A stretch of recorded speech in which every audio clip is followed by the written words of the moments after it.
again. This is Sam Visnic, neuromuscular therapist, and welcome to endyourbackpainnow.com/blog. And today what I'm going to show you is how to actually measure pelvic tilt. Now, pelvic tilt is incredibly important in the back pain equation because it usually correlates with the curvature of the spine. And the curvature of the spine is correlated with how much pain you may or may not have, depending on the spinal condition. So measuring pelvic tilt is somewhat of a challenging process if you don't have the right tools. Luckily, I have a caliper that was actually designed by a neuromuscular therapist named Psis, and there's a very cool way of being able to look at the inclination of the pelvis from front to back and give you a really good reading on what pelvic tilt is.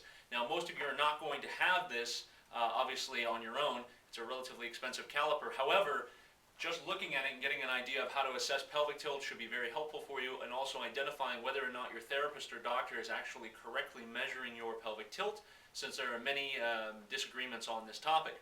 Now, what we're looking for in pelvic tilt is two major landmarks. First of all is called the bone on the front of the pelvis, or the ilium, called the anterior superior iliac spine. And what this is a very prominent bone on the front of the pelvis, and it's pretty much at a 45-degree angle outward from the umbilical. On the back side, there's a bone equivalent about 1.5 inches outward from the spine. It's called the Psis, the posterior superior iliac spine. Now, the measurement points are just underneath each one of these, and what you're looking at is the oblique angle of the pelvis.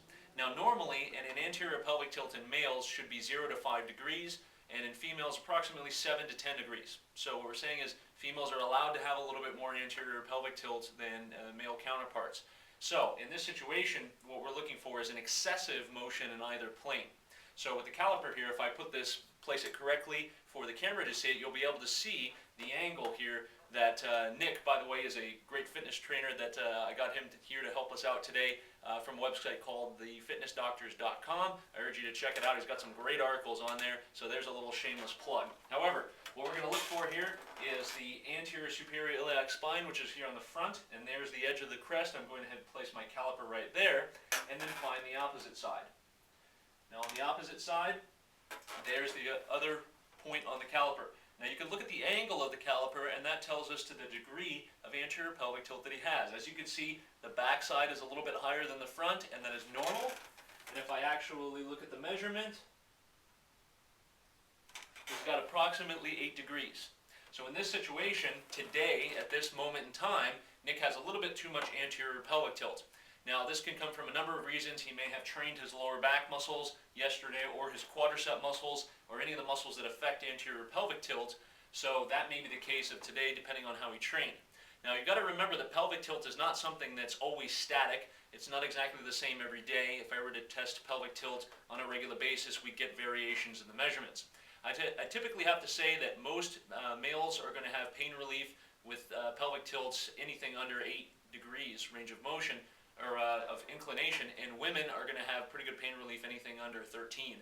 However, we do want to move toward the optimal postural alignment as via the textbooks. However, sometimes I've not found it to be necessary. However, it depends on the kind of back pain you have. Again, whether that's a disc bulge. In cases of a disc bulge, you want to have more anterior pelvic tilt in order to protect the discs, or in other cases, such as chronic tension in the lower back, you want to have less pelvic inclination because it releases the muscles. So this is Sam Visnic again from endyourbackpainnow.com/blog. Thanks, and I'll see you tomorrow.